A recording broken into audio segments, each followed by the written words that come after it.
চলে আসবে বাসায় আর যাবে না দীপিকা বলে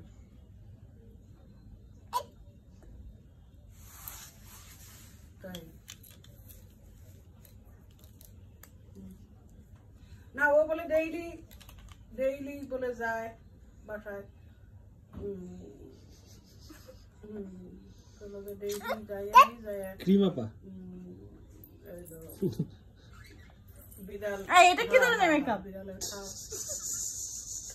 সুন্দর মেকআপ হচ্ছে তো ছোট জন্য ভ্যাকসিন দেওয়া লাগলো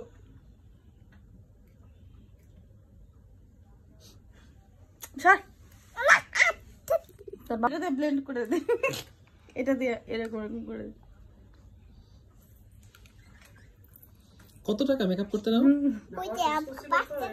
5 টাকা এত সস্তায় মেকআপ ঠিক আছে তোমার কাছে সবাই আসবে